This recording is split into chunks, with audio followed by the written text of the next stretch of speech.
My father rolled his eyes when I stepped into the courtroom, that familiar look of disappointment crossing his weathered face like it always had.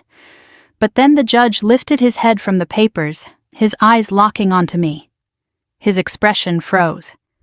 In a voice barely above a whisper yet carrying through the sudden hush, he said, "Is that her?" The entire courtroom went silent.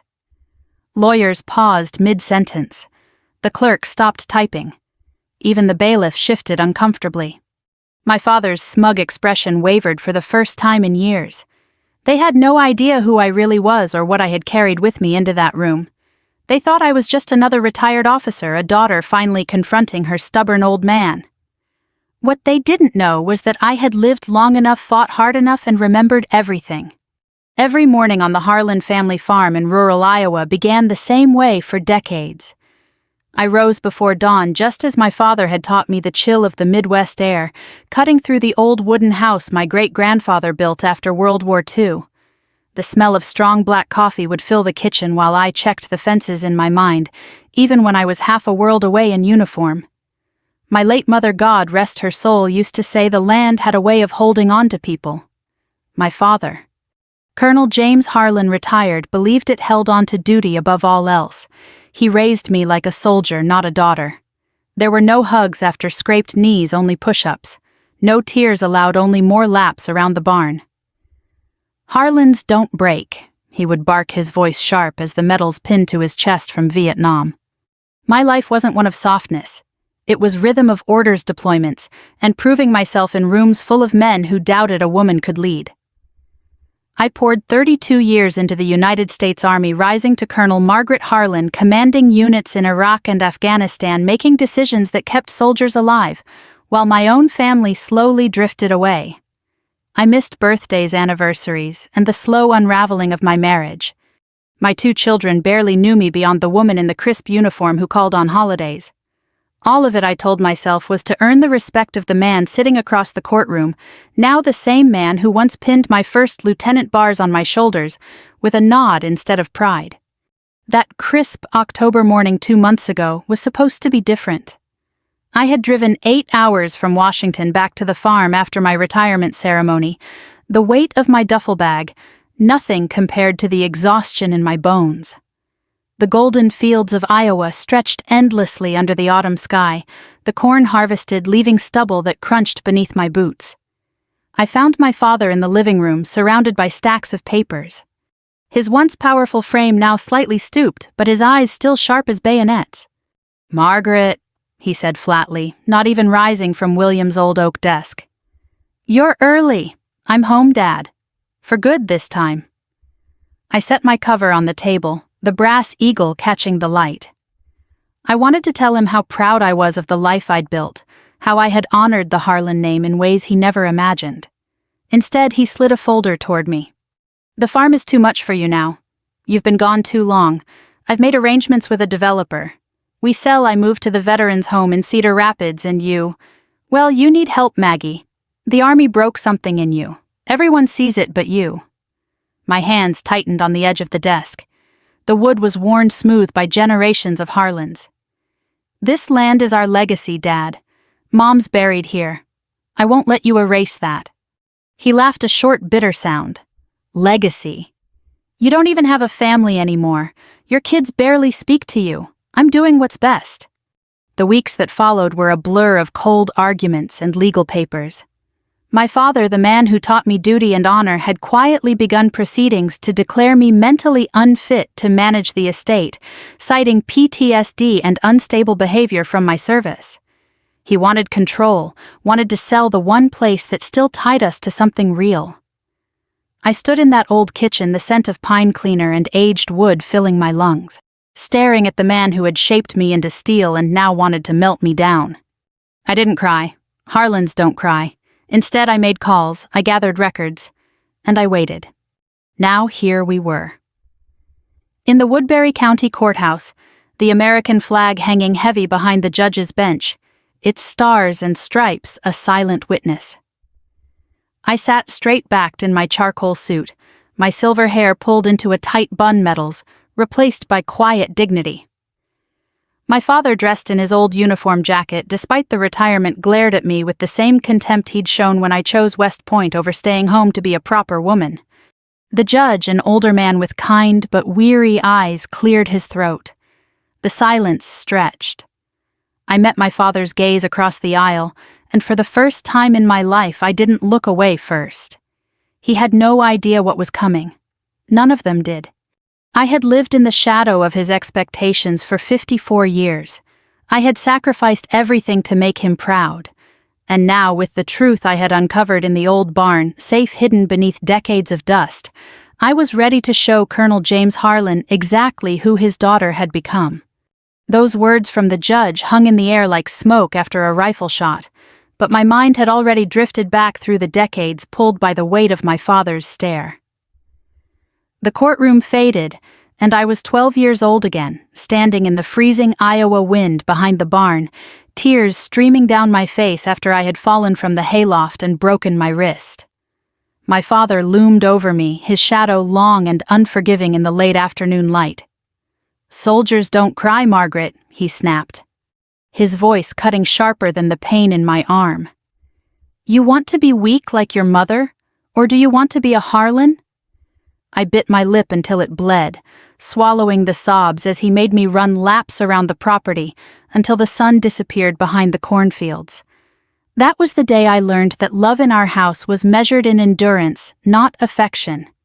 My younger brother Ethan was the golden child. 2 years my junior, he had our father's broad shoulders and easy confidence. Dad pushed him just as hard, but there was pride in his voice when Ethan excelled. I was the one who had to prove I belonged. When Ethan died at 19 during a training accident at Fort Benning, a faulty parachute that never should have happened, something in my father shattered. He never spoke of it directly. Instead, he poured all his remaining expectations onto me.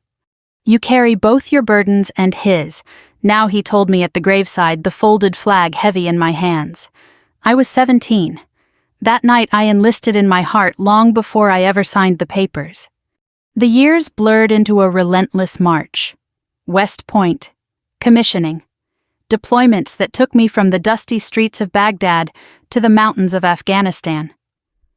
I rose through the ranks, not because it was easy for a woman, but because I refused to give my father any reason to doubt me. I missed Ethan's would-be wedding. I missed my own daughter's first steps. My marriage to David crumbled under the weight of long absences and unspoken resentments. "You're more married to the army and to proving something to that old man than you ever were to me," he said the day he left. I didn't argue. How could I when he was right? When I finally retired 6 months ago, the farm should have been a refuge. Instead, it felt like stepping back into a battlefield I had never truly left.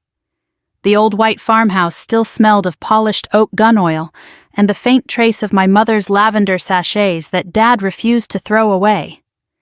The screen door creaked, the same familiar protest as I stepped inside. My father was sitting at the kitchen table, newspapers spread before him, a half-empty mug of coffee gone cold. "You're back," he said without looking up. No welcome, no hug, just that flat acknowledgement. "I'm staying, Dad. This is home," he snorted. "Home. You've been a ghost here for 30 years. Now you think you can just walk in and take over."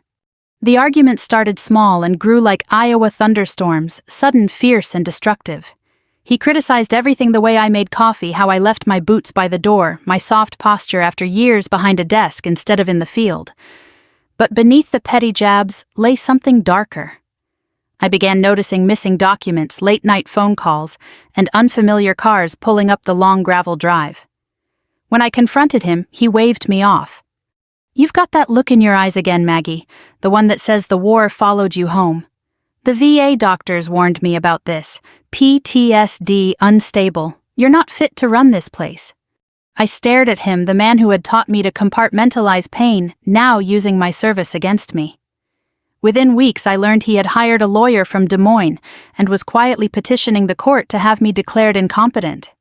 Worse, he had been in talks with a veterans organization he helped found, one he quietly controlled, to transfer the farm's deed upon his death or incapacity. The land my great-grandfather had cleared with his own hands, where my mother planted her rose garden. Where Ethan and I had raced through the tall grass as children. He wanted to sell pieces of it to developers while funneling the rest into his legacy project, all while painting me as the broken daughter who couldn't be trusted. One cold evening after another tense dinner where neither of us spoke, I waited until he went to bed. The barn was dark and musty, filled with the scent of old hay and motor oil.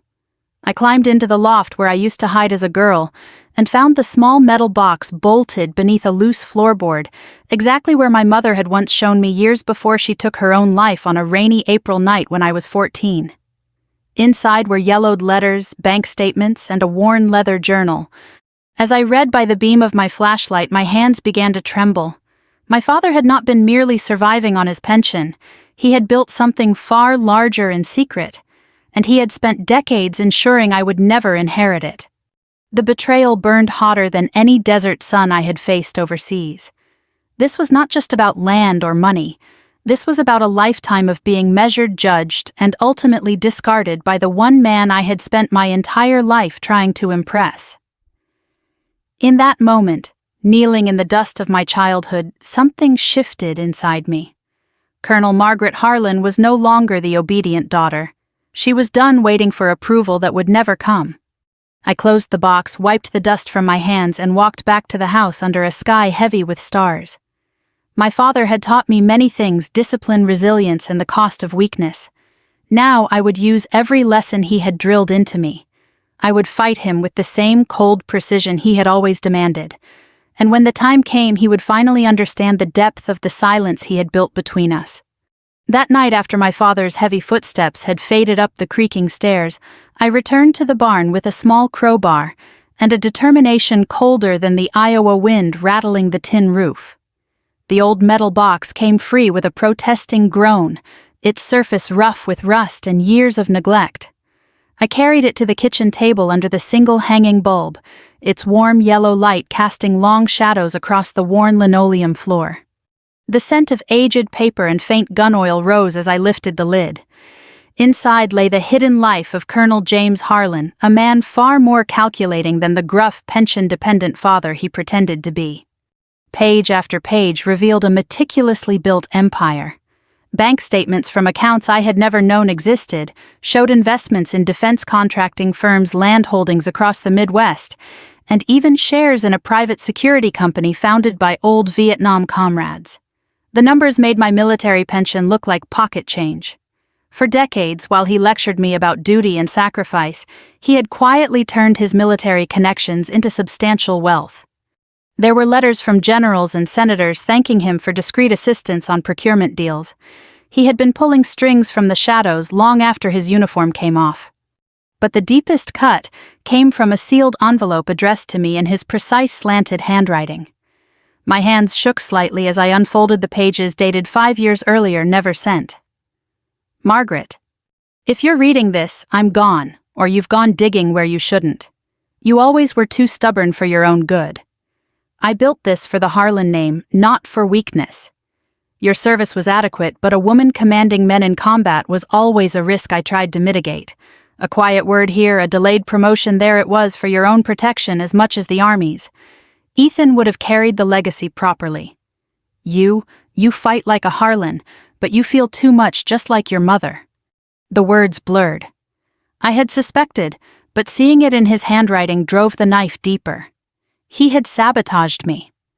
The promotion I lost to a less qualified officer in 2012, the command position that mysteriously went to someone else in Afghanistan, his doing. All while I was thousands of miles away trying to earn his respect through blood and sweat. Deeper in the box were hospital records and a private investigator's report. My mother hadn't died in a simple accident, as he had always claimed. She had taken her own life after years of emotional isolation and verbal cruelty.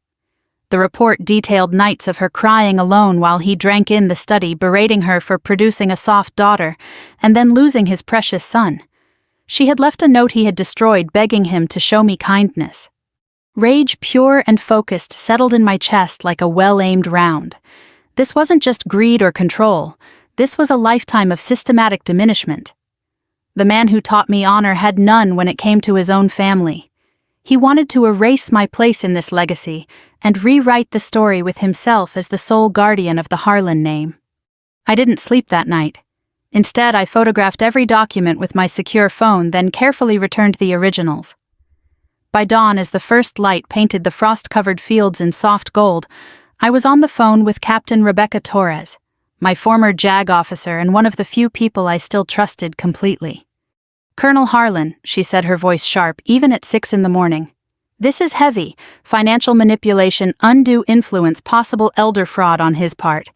And those blocked promotions border on illegal command influence. I know some people. We can build a case." Over the following weeks, I moved carefully, like planning a complex operation. I met with a respected estate lawyer in Des Moines, a man who had served in the same theater as my father. I reached out to 2 retired generals who remembered me not as James Harlan's daughter, but as a capable commander in my own right. Slowly, the pieces of my counteroffensive came together. I learned my father had been liquidating smaller assets without disclosure and had significant gambling debts from discreet trips to casinos in Minnesota, debts he planned to cover by forcing the sale of prime farmland. The veterans organization he championed. It was little more than a shell that would funnel proceeds back into his personal accounts, while he played the role of noble patriot. Every revelation hardened my resolve. I sat on the old wooden porch one evening wrapped in my mother's faded quilt, the scent of wood smoke from the neighbor's chimney drifting on the air. The same porch where my father once taught me to salute properly at age 6. I watched him through the window as he reviewed papers at the desk, his shoulders slightly hunched now, age finally catching the man who refused to bend. He still saw me as that crying 12-year-old girl. He had no idea I had become something far more dangerous, a woman who had learned his lessons better than he ever intended. I had spent my career outmaneuvering enemies who underestimated me. Now I would apply that same precision at home.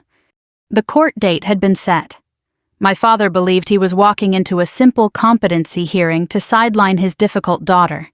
He had no idea I was bringing an entire hidden war chest into that courtroom. Documents, financial trails, witness statements from people he thought loyal only to him. As I prepared my uniform for the hearing, not the dress blues but a tailored civilian suit that still carried the posture of command, I felt a strange calm. This wasn't just about saving the farm anymore. This was about forcing my father to confront every lie he had told himself about our family, about me, and about the kind of man he truly was. He wanted a war. I would give him one he would never forget. The courtroom air felt thick with anticipation as we returned from recess, the wooden benches creaking under the weight of scattered spectators. My father sat rigidly at his table, his old uniform jacket pressed sharp metals gleaming under the fluorescent lights, as if they could shield him from what was coming. He glanced at me with that familiar mix of disdain and confidence, the same look he had given me before every inspection growing up. He still believed this was his territory, his rules, his victory. I kept my face, impassive hands folded calmly on the table, the faint scent of polished wood and paper files grounding me like the Iowa soil after rain. Judge Anderson called the session to order. My father's lawyer began with practiced smoothness, painting me as the unstable daughter scarred by war, a woman whose long absences had broken her family and left her unfit to manage the historic Harlan farm. Colonel Harlan Sr. has only his daughter's best interests at heart, the lawyer claimed. This is about protecting the family legacy. I rose slowly when it was my turn, every movement deliberate, the way I had entered briefing rooms in Kandahar. Rebecca Torres stood beside me, but this moment was mine. I placed a thick binder on the bench and met the judge's eyes. "Your Honor, my father taught me honor, duty, and truth. Today I bring all 3. One by one I presented the documents, financial records showing secret accounts, proof of unauthorized land sales, the investigator's report on my mother's death, and finally copies of the letters where he admitted interfering with my career. The courtroom grew deathly quiet. My father's face drained of color as I read aloud from the unsent letter, my voice steady but carrying the weight of every sacrificed year. You fight like a Harlan, but you feel too much, just like your mother.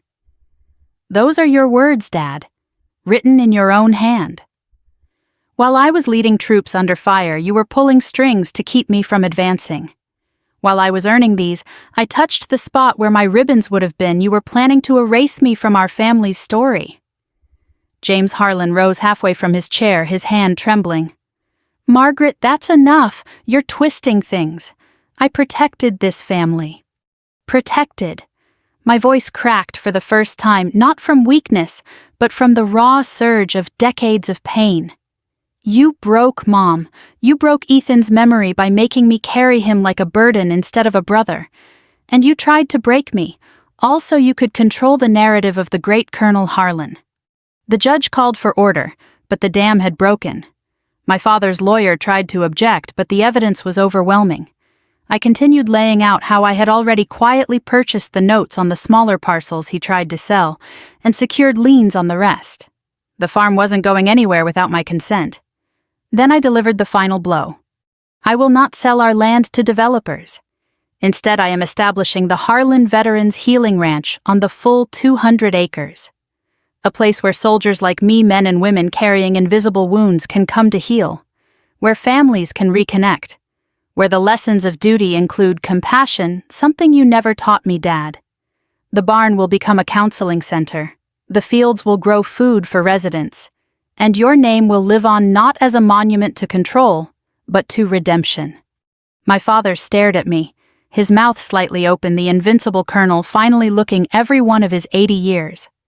For a long moment, the man who had never shown vulnerability in front of me looked truly afraid. Margaret. His voice was hoarse. You can't do this. That land is mine. I built everything. You built walls, I replied quietly. I'm choosing to build bridges. You wanted me declared incompetent. The court now has all the evidence it needs to see who truly lacks capacity for honest judgment. Judge Anderson adjourned briefly to review the new documents. When he returned, his ruling was swift and decisive. He denied my father's petition, upheld my authority over the estate, and ordered an independent audit of the financial dealings. My father sat motionless as the gavel fell, the sound echoing like a final salute. After the session, he approached me in the hallway as people filed out. The bailiff stayed close, but my father didn't look like he wanted to fight anymore.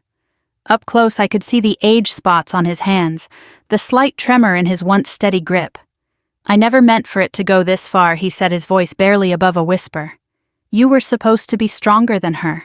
Stronger than me. I am, I answered. That's why I'm not destroying you. You can stay on the farm, in the guest house, under supervision. But the decisions will be mine now. This is your chance to finally be the father you never were. He searched my face for the obedient daughter he once controlled. She was gone. In her place stood a woman who had survived wars both overseas and at home. As I walked out of the courthouse into the crisp Iowa afternoon, the wind carrying the distant smell of harvested fields, I felt something I hadn't in decades, peace mixed with sorrow. Revenge wasn't the explosion I once imagined. It was this quiet, methodical justice, the kind that left scars but also opened doors to healing. My father would have to live with the consequences of the empire he built in shadows. I would use that same empire to create light. The years that followed moved with the steady rhythm of Iowa seasons, harsh winters, giving way to tender springs, golden summers, bleeding into harvest autumns. Today, 5 years after that fateful day in the Woodbury County Courthouse, I stood on the wide front porch of the main farmhouse, a mug of strong black coffee warming my hands. The air carried the sweet scent of fresh-cut hay and the faint metallic tang of the American flag snapping gently in the morning breeze.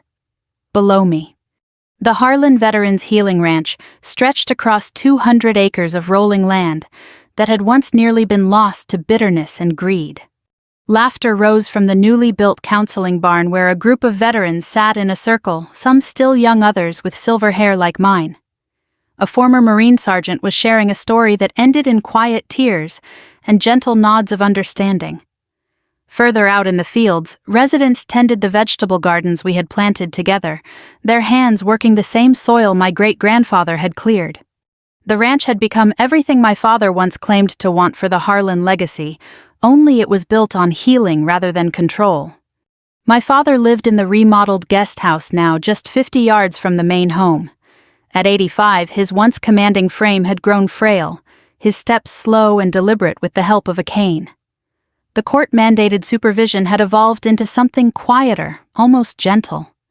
He spent his days sitting on his small porch, watching the activity with a mixture of pride and quiet regret. We rarely spoke of the past in direct terms. Some wounds run too deep for easy words. But on certain evenings when the sun painted the sky in fiery oranges and pinks, he would accept a cup of coffee from me and offer small observations about the land or the veterans. "You did good, Margaret," he said one recent evening, his voice rough with age. His eyes still sharp but softer now met mine. "Better than I would have." I didn't reply immediately. I simply sat beside him, the old wooden swing creaking under our combined weight, the scent of his aftershave, the same one he had worn since Vietnam, mixing with the cool night air. Forgiveness was not a single moment, but a daily choice. I had not forgotten the letters, the sabotage, or the lonely years, but I had chosen not to let hatred define the final chapter of our story. He had lost the power to break me. In return, I gave him the dignity of watching something meaningful grow from the ashes of our conflict. My own children, Sarah and Michael, had slowly returned to my life. At first their visits were cautious, filled with years of resentment for my long absences. But watching me build this place, seeing their mother not as the distant officer but as a woman fighting for something bigger, had begun to bridge the gap. Last month, Sarah brought her 2 young boys to spend the summer. I taught them to fish in the same pond where Ethan and I once played. Michael, now an Army captain himself, saluted me properly during his last visit, something my father had never done. The ranch had grown beyond our small corner of Iowa. We now partnered with VA hospitals across the Midwest, offering programs that combined traditional therapy with the honest work of the land. Men and women who arrived broken found purpose again, planting seeds, caring for horses, or simply sitting on the porch, listening to the wind through the corn.